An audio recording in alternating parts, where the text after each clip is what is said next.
Hello students, I'm here with another video with a chapter of class 10th Science NCERT book, that is How Do Organisms Reproduce. Before starting today's video, I would like to tell you all that till now what all things we have discussed in this chapter. So we have discussed about the first part of the chapter, that is the two modes of reproduction, in which we discussed about the asexual mode of reproduction, in which we studied about that how organisms are going to increase in its number and how especially the lower organisms are going to increase in the number. So we saw that there are numerous of processes like the there are numerous of processes like budding, fission, and then spore formation, after that regeneration, fragmentation, and various animals, various organisms are undergoing various processes to increase their number. Now we have to study about the next mode of reproduction, that is the sexual mode of reproduction in the organisms. So we'll start with the multicellular plants. We have already seen about the unicellular plants and the small multicellular plants. Now we'll discuss about the sexual reproduction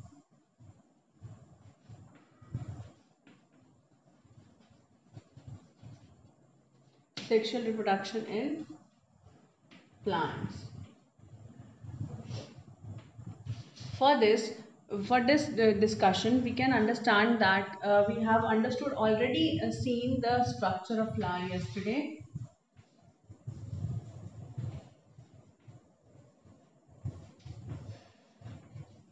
Okay, now the structure of flower says that each and every flower is said to be as it is known as a reproductive part of a plant. Why it is known as reproductive part of a plant?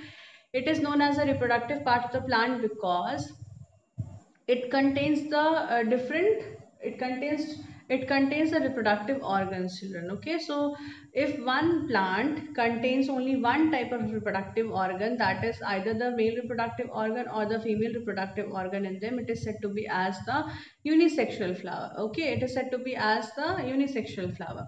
Now if the flower contains if it contains both the reproductive parts in one single flower, it is said to be as the bisexual flower. Okay, so if it contains the one single flower, it is said to be as the unisexual flower, and if it contains both the parts in one flower, it is said to be as the bisexual flower. Okay, now if the examples of unisexual flowers is like it is the papaya plant is there, in which one complete plant is having the male flowers, bearing male flowers, and other one is bearing the female flowers. Okay, so here the two different plants itself, they bear the different types of flowers. Okay, so in the same manner we have different other plants like watermelon, where the same condition is there, where one plant only, it contains different types of flower, in which one flower has a male reproductive organ and the other flower has a female reproductive organ. Okay, so in this structure of flower, we have seen that there are four whorls of a flower: calyx, corolla, androecium, and gynoecium, where androecium and gynoecium, that is the pistil and the pistil and the stamen, these are the two reproductive organs, where stamen is the male reproductive organ which contains anther and filament, whereas the female reproductive organ consists of the stigma, style, and ovary. Okay, now inside the ovary, it bears ovules, which later on it is going to form a seed. Okay, similarly, the anther consists of different powder-like substances, which is said to be as the pollen grains. Okay, so these pollen grains are nothing but they are the two gametes which are being formed. So the male gamete of a flower is produced inside the anther, as known as pollen grain. Okay, it is known as pollen grain as it is produced in a large number. Then the female gamete, which is present inside the ovary of a flower, and its name is ovule. The gamete's name is ovule. Its name is ovule. Okay, now Here what happens, the ovules and the pollen grains, they are the representatives of the two gametes, male and the female gametes. Fine. So here actually this complete structure is not said to be as the male and the female gamete. It contains male and female gamete, which means that it has a cell which bears a nucleus. So the nucleus of the pollen cells is said to be as the male gamete, and the nucleus of this ovule is said to be as the female gamete. Okay, so how is this formed, and what is the structure internally, how this anther looks like, how this pollen grain looks like, we need to understand. All these things would be taught you in the higher class. Fine. Now I will just draw a structure of pollen grain. It is like,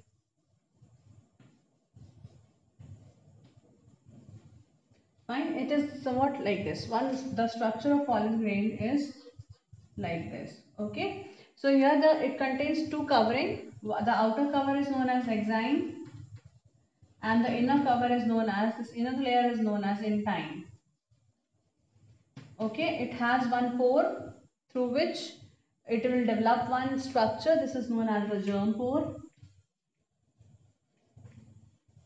Now what is its use? I'll tell you later. Okay, so it contains two layers. One outer layer which protects this pollen grain, which is known as the exine, and internal layer is known as the intine. Fine, this is known as intine.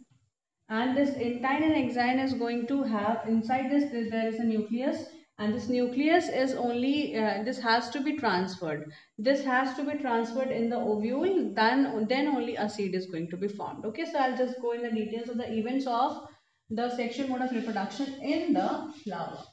Okay, so what are the events?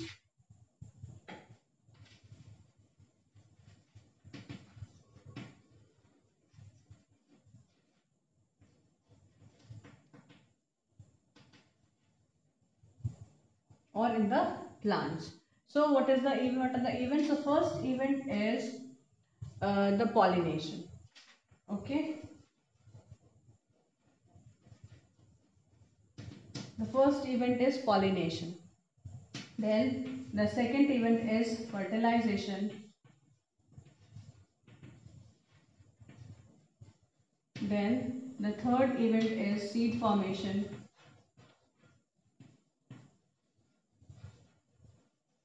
And the fourth event is germination. Germination of seeds. Okay, so these are the four events which are taking place in any of the plant, in any flower, which give rise to a new flower, or how the seed is being generated. So these are the steps of the sexual mode of reproduction in the flowering plants, or in the flower. Okay, now here we will see the different events, why this is said to be as the sexual mode of reproduction. I have given you the answer for this, as there is involvement of the two different types of cells, two different types of gametes, which is known to be as the male and the female gametes. Now how is this male and the female gamete going to produce the different events, means how they are being used and how they are going to give rise to a new plant, new seed? Let's begin with it. So we'll begin with the first event. So the first event is pollination. Okay, now we'll start with this pollination. What do you mean by pollination, children? Pollination, as you all have studied in the lower classes also, pollination means it is a transfer of pollen grains from anther to stigma. Okay, now I have discussed that if the stigma is present on one flower, either, okay, I'll just draw a quick diagram for this. Suppose that this is one flower and this is another flower of the same variety. Okay,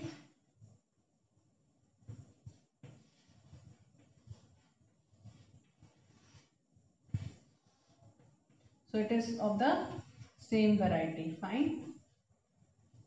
Now, if you have to understand about this pollination, Okay, so these are of the same variety, flower number 1 and flower number 2.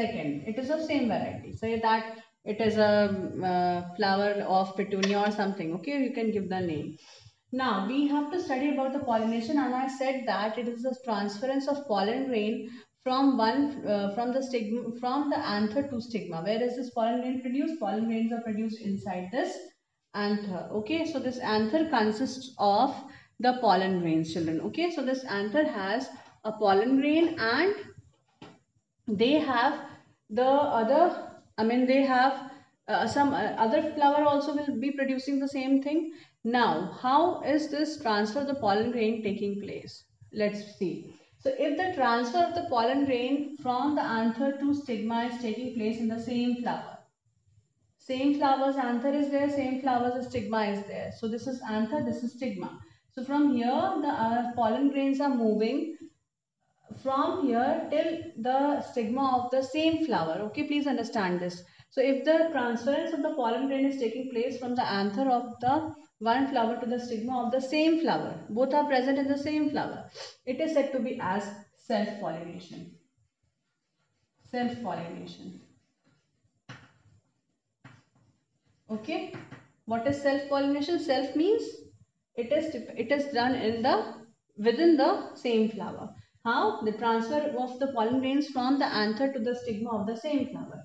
Okay, now this flower is present on the same plant also, as the both the organs are present nearby, so it can easily be transported from the anther of one flower to the anther of the, from the to the stigma of the same flower. Okay, now in the next case what happens, if the pollen grains are present here and it goes and sticks on the stigma of the another flower, both are of same varieties. So if it happens, there is another chance. It is not only that only the self pollination would take place. It could also happen that there are many flowers around. The pollen grains from this flower could also go and stick on the stigma of the another flower of the same kind. But this flower is present on the other plant. Okay, now what happens, suppose that this is one plant is present here, one plant is present there, but it has the same flower. Okay, so if the pollen grain is coming out from this plant and it is going this flower, it is going and sticking on the stigma of the another flower, then it is said to be as cross pollination. So this is said to be as cross pollination. Okay, this is known as cross-pollination. Now, what is this self-pollination? Self-pollination means same flowers anther, same flowers stigma. And cross-pollination, it is being interchanged. This could happen from this side also. The pollen grains from this anther could also come in.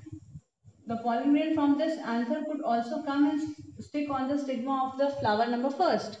But both the varieties are same. It means that they are being crossed. Anther is present on another flower, stigma is present on another flower. Anther is present on this flower, stigma is present on this flower. So there is a possibility, there is a chance that either the plant could undergo the self-pollination as well as cross-pollination.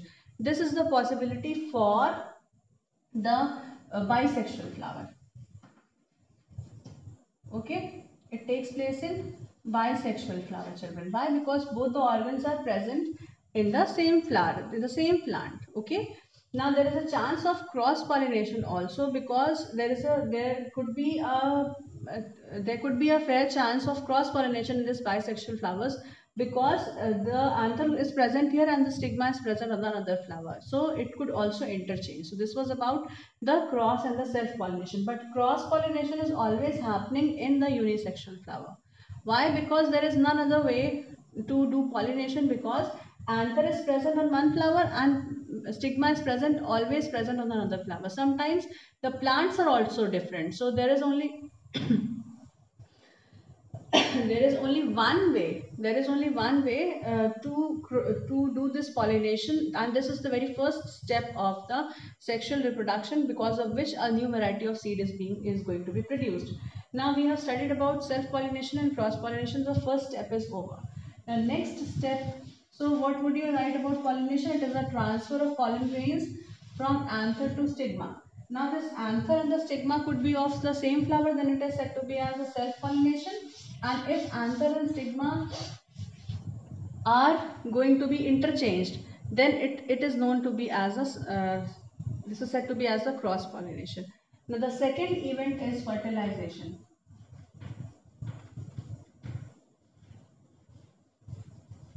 Okay, now what is this fertilization? Fertilization means the fusion of,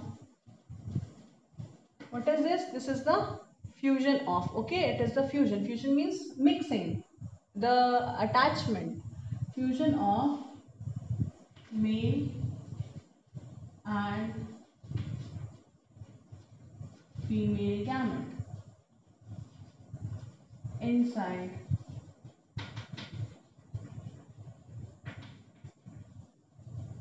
the ovary of a flower. Okay, so we are studying regarding the flower, that is why I have written this. Only the fusion of the male and the female gamete is said to be as fertilization. Okay, now the site is, here is the ovary of the flower, but it is going to change in when we are going to study about the the mode of reproduction in different organisms. Okay, so here in this flower, whenever the male and female gamete is fusing, it is said to be as the fertilization. Now, how does this happen? Let's see. So, what happens as the, I am drawing it a little bit larger structure. Okay. So, what is this? I can, you all can easily understand. Yes. So what happens? So this is the structure of the female reproductive organ of a flower, that is the pistil. Okay. Before that, I have forgotten one thing, that you need to study about the agents of pollination. Okay. So what are the agents of pollination? I'll discuss this in the next part. So this is agents of pollination first.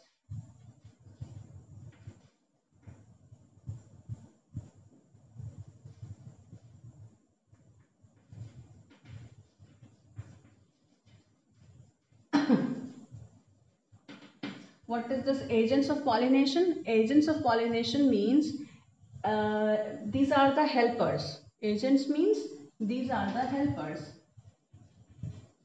What helpers? What help they are going to give? So helpers means they are helping in the pollination. Now how they are helping in pollination and why agents are required? I said there is a transference of pollen grains from anther to stigma. Okay, so there is a transference of pollen grains from anther to stigma. Okay, so this transference could take place with the help of certain helpers. It could be air. It is not see children, this is a non-living, I mean this is a thing. This does not have, the plants does not have, they do not have the legs to walk. So what happens? They require help to move from one place to another place. So what it happens, it is going to get the help from different helpers. It could be air, it could be water, it could be animals, okay, it could be humans, fine, it could be insects, even it could be bats. Okay, so these are the helpers because of which the pollen grains are moving from one place to another place. Okay, now different names are there. If it is from, with the help of air, pollination is taking place. With the help of air, it is said to be as anemophily. Then, if it is taking place with the help of water, it is said to be as hydrophily. From the animals, it is said to be as anemophily. Okay, okay. Then after that, this, if it is taking place with the help of insects, okay, so here also entomophily it is said to be as. The next is the bird, if the pollination is taking place with the help of bats, it is said to be as chiropterophily. It is not said to be as chiropterophily. Okay, now here different words I have used, different studies I have used, different ways I have used, because of which the transference of pollen grain has to take place from anther to stigma. See, these agents are mainly responsible for which type of pollination? Cross pollination. Why? Because for cross pollination, the distance is larger. Okay, the distance are larger. One flower contains stigma, other flower contains the anther. Okay, so they have to travel at different places.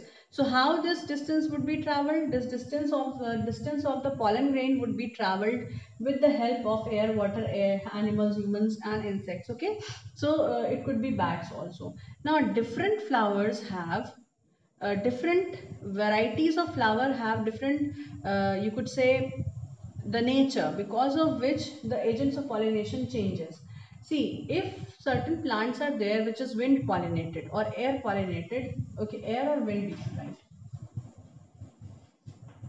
Air or wind. So if the wind pollinated flowers, their seeds, their pollen grains are very small, very tiny, and they are produced in large number.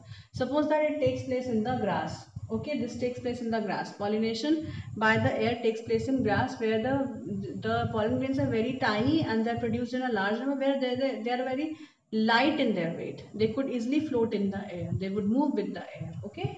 So here air blows, and from the anther the pollen grains also blows and it floats in the air, and then it reaches to the stigma of the another flower, and then it is going to stick. Okay, and then next step of fertilization would start, and I'll teach you after this. Okay, now this is water pollinated flowers are there, such as there also the cross pollination matters.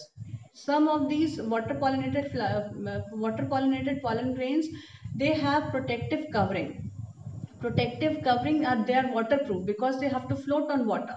Now if water is there and if water enters inside these tiny pollen grains, what would happen? They would die easily. They would be having the water inside it, and then they would die. Okay, similarly the animals and the human beings are also responsible for the pollination. How?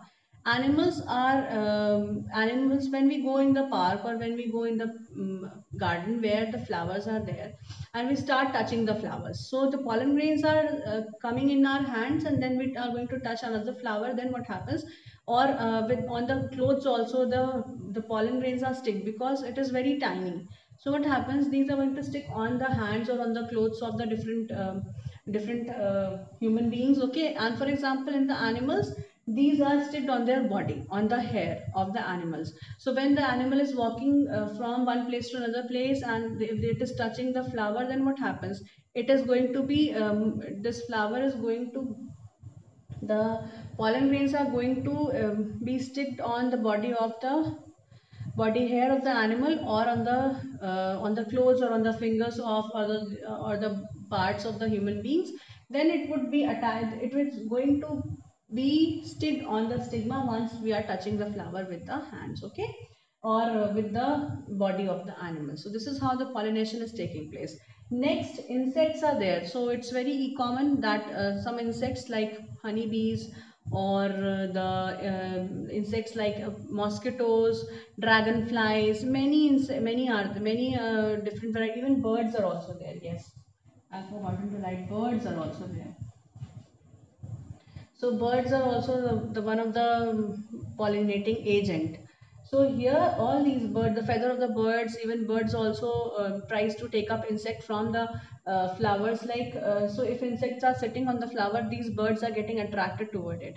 And then if insects and the birds are to be attracted, or they are to be as a pollinating agent, then that flower should contain a good color. The petals of the color should be very brightly colored, because then only the insect would be attracted. So petals have, what is the function of the petal? So we studied about the function of each part. The function of the sepal was to protect the unopened flower. What is the function of the petal? The function of the petal was to attract the insects, to attract the pollinating agents. Okay.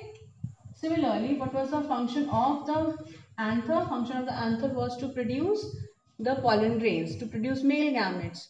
And then what is the function of the pistil? The function of the pistil was to, it is to protect this developing ovule. Once the ovule is developed, then the fertilization would also occur inside the ovary. So all these are the important parts of the flower, where if the pollinating agents is insect or a bird, then it should be where this petal should be very colorful.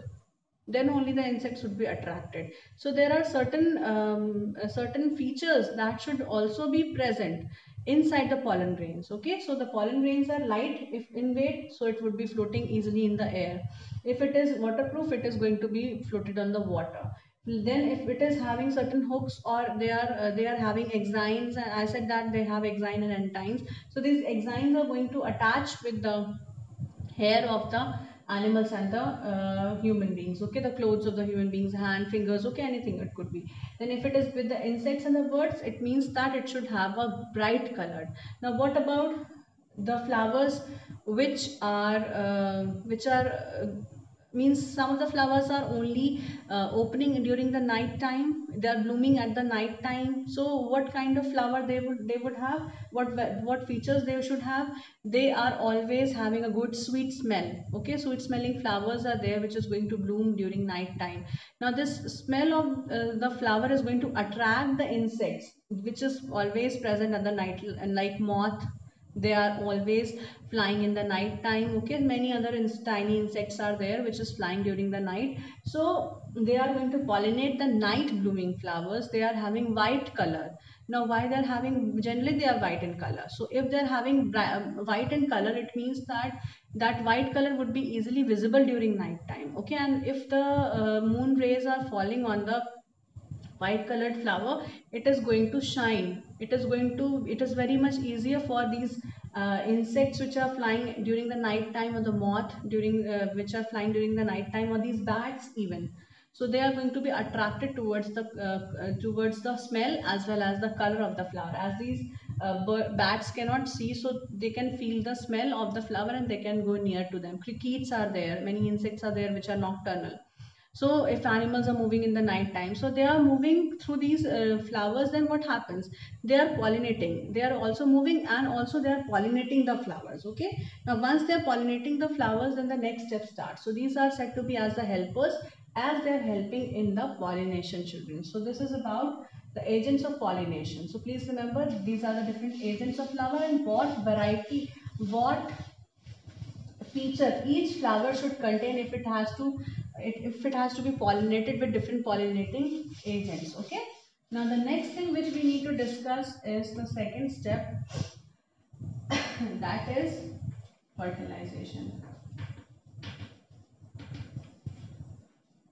I said that this fertilization is the fusion of male and female gamete, okay. I just now wrote the definition of this fertilization, children. Now, in this fertilization means it is the union, or it is the fusion of male and female gametes. Okay.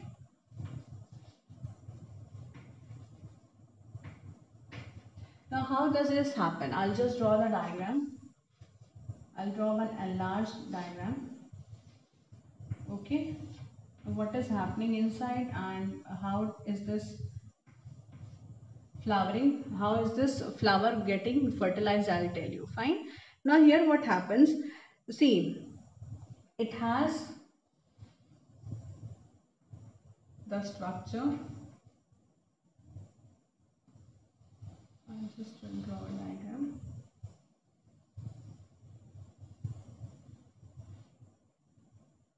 Fine. Now next,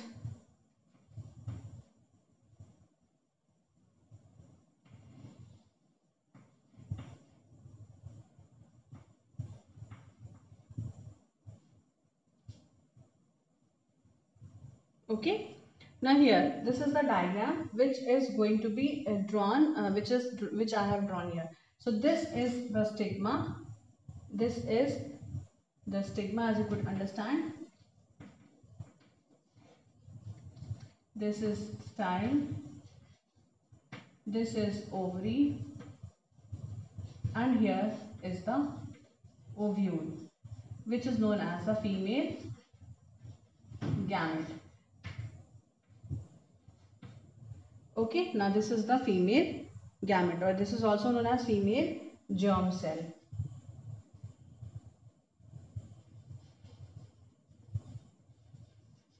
This is also known as the germ cell. Fine. Now, what happens here during fertilization? How is this male gamete reaching to the female gamete? Okay, so here, okay, so the last part is not visible. I'll write it down just at the above part. Okay, so here, this is the male gamete. This is the female gamete. Okay, I have drawn the symbol. Please don't be confused. It is a symbol for female gamete. Okay, so this is also known as a germ cell. Fine.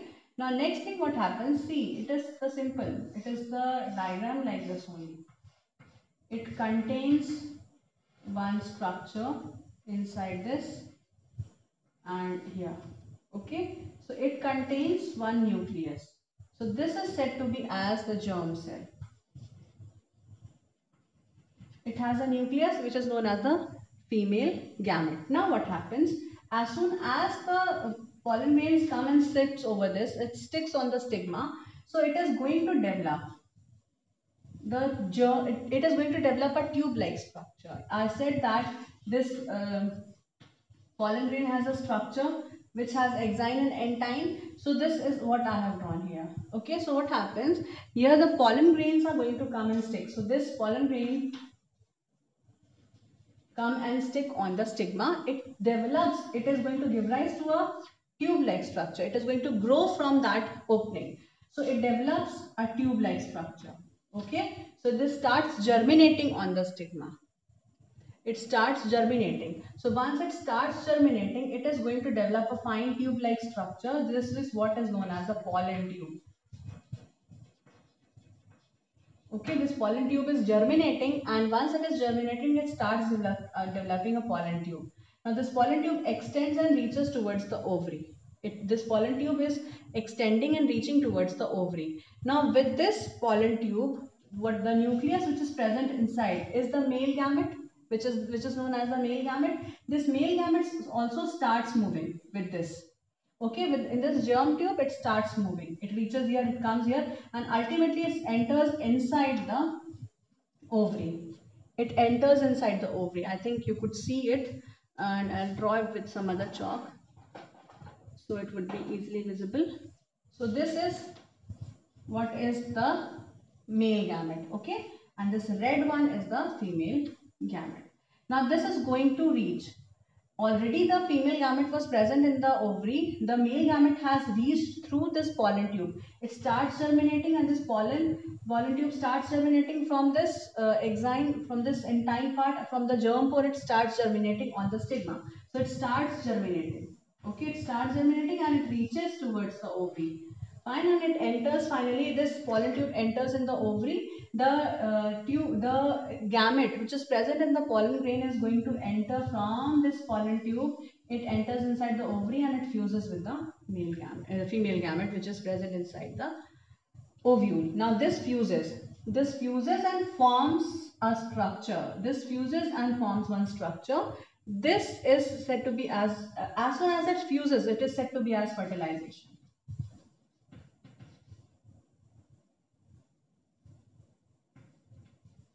This is said to be as fertilization, where male and female gametes are fusing. Now it develops into one structure of two cells. This is said to be as a zygote. One zygote is formed. After fertilization, what is formed? A zygote is formed. Okay. So what are the events here? The transfer of the pollen grain is happening. After the transference of the pollen grain, this pollen grain starts germinating. Then after germination, the pollen tube develops. Once this pollen tube develops, it helps in the movement of this nucleus from through this pollen tube inside the ovary. Inside the ovary, already the female gamete is present, okay, which is said to be as the ovule. Now this fuses with the male gamete and it forms a new structure called zygote. So this was all about the fusion of the male and female gamete is said to be as the fertilization, and after as a result of fertilization, what is formed? It is formed as zygote, and this zygote remains inside the ovary and it develops. Now how it is going to develop, I'll discuss this in the next class. Okay, so that's all for today's video, children. We have discussed about pollination, agents of pollination, types of pollination, and the fertilization, in which I have given you only the two events which is taking place in the fertilization time. So that's all for today. I'll meet you all in the next video.